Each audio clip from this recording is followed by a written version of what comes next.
इस अध्याय में बतलाया गया है कि पूर्ण पुरुषोत्तम भगवान श्री कृष्ण, जिनका आदि रूप श्री हरि है, श्री विष्णु रूप में प्रकट हुए, जिससे उनके माता पिता यह समझ लें कि उनका पुत्र पूर्ण पुरुषोत्तम भगवान है। चूंकि वे कंस से भयभीत थे, अतः जब श्री भगवान सामान्य बालक के रूप में प्रकट हुए तो वे उन्हें नंद महाराज के घर गोकुल ले गए। माता देवकी सच्चिदानंद पूर्ण रूप से दिव्य होने के कारण इस भौतिक जगत से संबंधित नहीं है।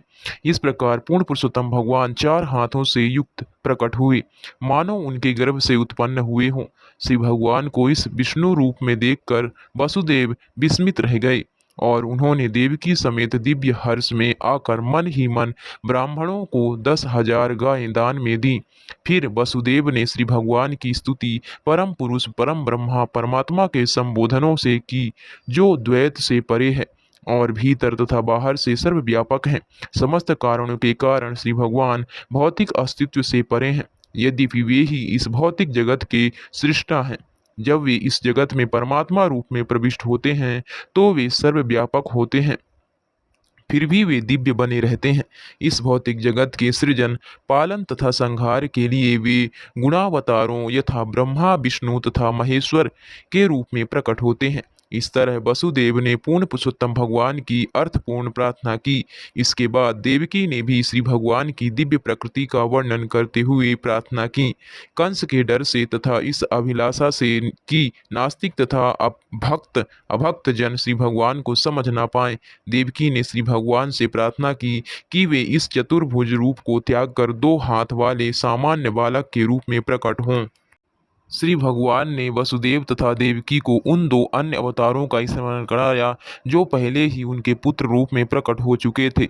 वे कृष्णी गर्भ तथा वामन देव के रूप में प्रकट हो चुके थे और अब तीसरी बार वे उनकी इच्छा पूर्ति के लिए देवकी के पुत्र रूप में प्रकट हो रहे थे।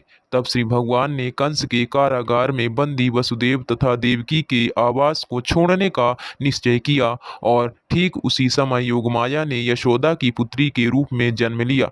योगमाया की ही व्यवस्था द्वारा वसुदेव बंदी गृह को त्यागने एवं कंस के हाथों से बालक को बचाने में समर्थ हो सके। जब वसुदेव भगवान श्री कृष्ण को नंद महाराज के घर लाए तो उन्होंने देखा कि योगमाया की व्यवस्था से यशोदा तथा दूसरे सारे लोग सोए हुए थे। इस तरह उन्होंने योगमाया को यशोदा की गोद से लेकर बदले में भगवान श्री कृष्ण को रख दिया। फिर वे योगमाया को अपनी पुत्री के रूप में लेकर वापस लौट आए। उन्होंने योगमाया को देवकी के बिस्तर में रख दिया और पूर्ववत बंदी बन गए। गोकुल में यशोदा को यह पता नहीं चल पाया कि उन्हें लड़का हुआ या लड़की। तत्पश्चात श्री भगवान के आविर्भाव की शुभ वेला में सारा ब्रह्मांड सत्व गुण सौंदर्य तथा शांति से युक्त हो गया।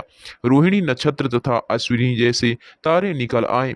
सूर्य चंद्रमा तथा अन्य नक्षत्र एवं ग्रह अत्यंत शांत थे।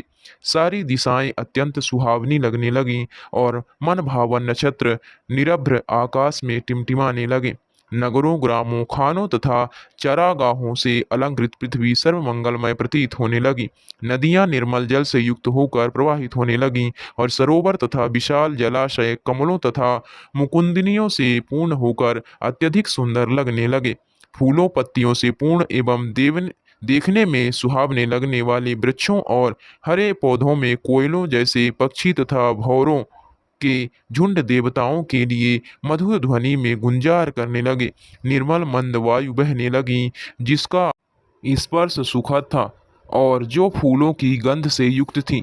जब कर्मकांड में लगे ब्राह्मणों ने वैदिक नियमानुसार अग्नि प्रज्वलित की तो अग्नि वायु से अविचलित रहती हुई स्थिर भाव से जलने लगी। इस तरह जब अजन्मा भगवान श्री कृष्ण प्रकट होने को हुए तो कंस जैसे असुरों तथा उसके अनुचरों द्वारा सताए गए साधुजनों तथा ब्राह्मणों को अपने हृदयों के भीतर शांति प्रतीत होने लगी और उसी समय स्वर्ग में दुंदुभियां बज उठी। जैसा कि श्रीमद् भागवत गीता में श्री भगवान कहते हैं, मेरा जन्म तथा कार्यकलाप सभी दिव्य हैं।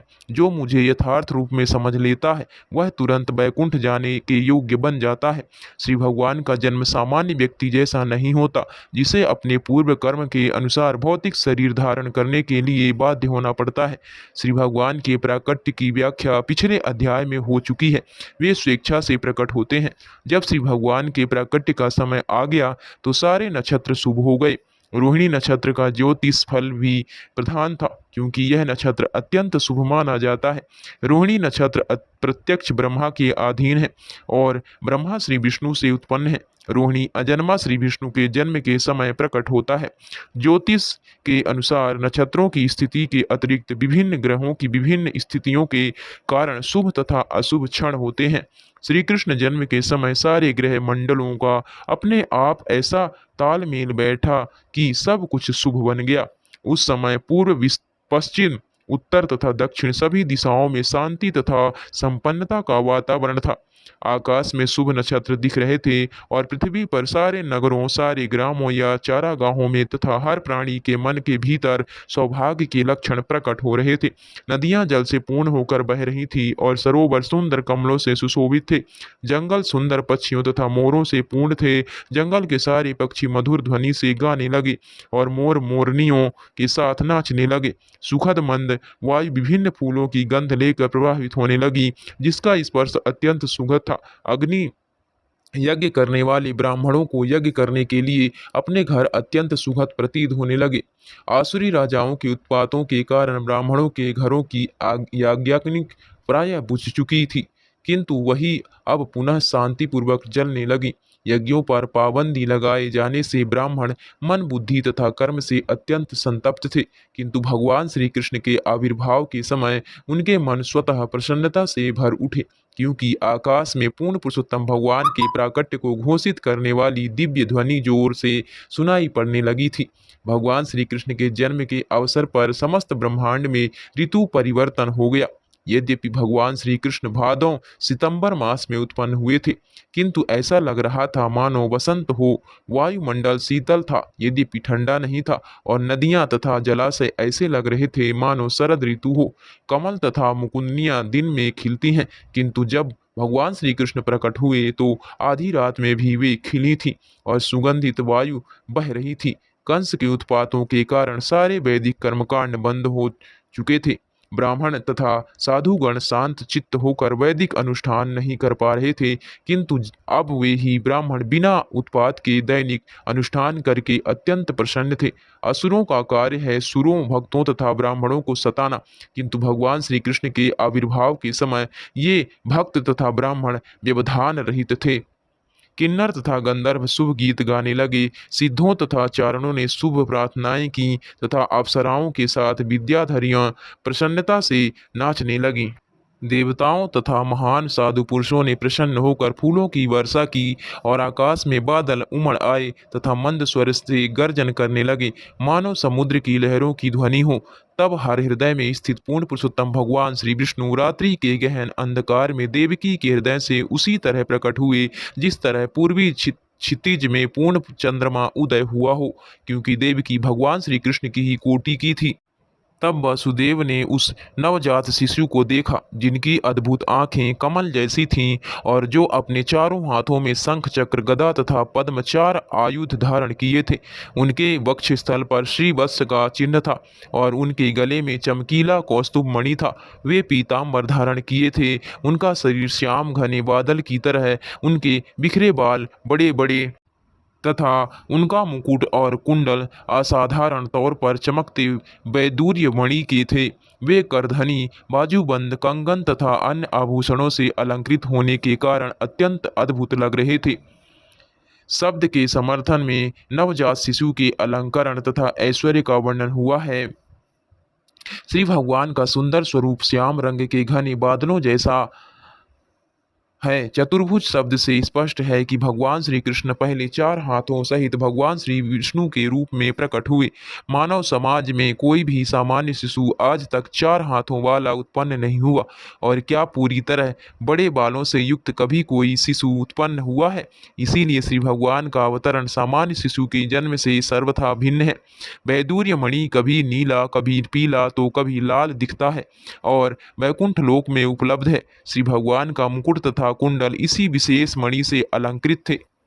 जब वसुदेव ने अपने विलक्षण पुत्र को देखा तो उनकी आंखें आश्चर्य से विस्फारित रह गईं। उन्होंने परम हर्ष में मन ही मन 10,000 गायें एकत्र की और उन्हें ब्राह्मणों में वितरित कर दिया, मानो कोई दिव्य उत्सव हो। श्री विश्वनाथ चक्रवर्ती ठाकुर ने वसुदेव को अपने विलक्षण पुत्र को देखने जाने पर जो आश्चर्य हुआ उसका विश्लेषण किया है। वसुदेव नवजात शिशु को बहुमूल्य वस्त्रों तथा रत्नों से आभूषित देखकर आश्चर्य से कांप रहे थे। वे तुरंत समझ गए कि यह कोई सामान्य बालक नहीं अपितु चतुर्भुजी पूर्ण पुरुषोत्तम भगवान है, जो अपने आदि रूप में पूरी तरह अलंकृत होकर प्रकट हुए हैं। पहला आश्चर्य यह था कि कंस के उस बंदी गृह में जन्म लेने से श्री भगवान डरे नहीं, जिसमें वसुदेव तथा देवकी बंद थे। दूसरा यह था कि सर्वव्यापी परम पुरुष होते हुए भी वे देवकी की कोख से प्रकट हुए। तीसरा आश्चर्य यह था कि कोख से जन्म लेने वाला बालक इतनी अच्छी तरह अलंकृत था। चौथा यह था कि श्री भगवान तो वासुदेव के आराध्य देव थे, फिर भी उन्होंने उनके पुत्र रूप में जन्म लिया। इन्हीं कारणों से वसुदेव अत्यधिक हर्षित थे। अतः वे क्षत्रियों की तरह पुत्र का जन्मोत्सव मनाना चाह रहे थे, किंतु बंदी होने के कारण प्रत्यक्ष रूप में ऐसा कर पाने में असमर्थ थे। इसीलिए उन्होंने यह उत्सव अपने मन में ही मना लिया। इससे कोई अंतर नहीं पड़ा। यदि कोई पूर्ण पुरुषोत्तम भगवान की सेवा बाह्य रूप से नहीं कर सकता है तो वह मन में भी उनकी सेवा कर सकता है, क्योंकि मन के कार्य अन्य इंद्रियों के कार्यों के ही समान होते हैं। यह अद्वैत ज्ञान कहलाता है। लोग सामान्यतया पुत्र जन्म पर कर्मकांडीय उत्सव मनाते हैं, तो फिर वसुदेव ऐसा उत्सव क्यों नहीं मना सकते थे, जबकि श्री भगवान ही उनके पुत्र रूप में प्रकट हुए हों। तत्पश्चात पूर्ण पुरुषोत्तम भगवान की प्रेरणा से जब वसुदेव नवजात शिशु को सूती काग्रह से ले जाने वाले थे, तो उसी क्षण श्री भगवान की आध्यात्मिक शक्ति योगमाया ने महाराज नंद की पत्नी की पुत्री के रूप में जन्म लिया। योग माया के प्रभाव से सारे द्वारपाल गहरी नींद में सो गए। उनकी इंद्रियां निष्क्रिय हो गईं और घर के अन्य लोग भी गहरी नींद में सो गए। जिस प्रकार सूर्य के उदय होने पर अंधकार स्वतः विलुप्त हो जाता है, उसी तरह वसुदेव के प्रकट होने पर लोहे की कीलों से जड़े तथा भीतर से लोहे की जंजीरों से जकड़े हुए बंद दरवाजे स्वतः खुल गए, क्योंकि आकाश में बादल मंद गर्जना कर रहे थे और झड़ी लगाए हुए थे। अतः पूर्ण पुरुषोत्तम भगवान के अंश अनंत नाग दरवाजे से ही वसुदेव तथा दिव्य शिशु की रक्षा करने के लिए अपने फण फैलाकर वसुदेव के पीछे लग गए। जब वसुदेव नंद महाराज के घर पहुंचे तो उन्होंने देखा कि सारे ग्वाले गहरी नींद में सोए हुए थे। उन्होंने अपने पुत्र को यशोदा के पलंग में रख दिया। उसकी पुत्री को, जो योगमाया की अंश थी, उठाया और अपने घर कंस के बंदी गृह वापस लौट आए। वसुदेव ने लड़की को देवकी के पलंग पर रख दिया और अपने पांवों में बेड़ियां पहन लीं तथा पहले की तरह बन गए। शिशु जनने के श्रम से थककर यशोदा नींद के वशीभूत हो गईं और यह नहीं समझ पाई कि उन्हें लड़का हुआ या लड़की। नंद महाराज तथा वसुदेव घनिष्ठ मित्र थे तथा उनकी पत्नियां यशोदा तथा देवकी भी घनिष्ठ मित्र थीं। यद्यपि उनके नाम भिन्न थे, किंतु एक तरह से वे भी अभिन्न थे।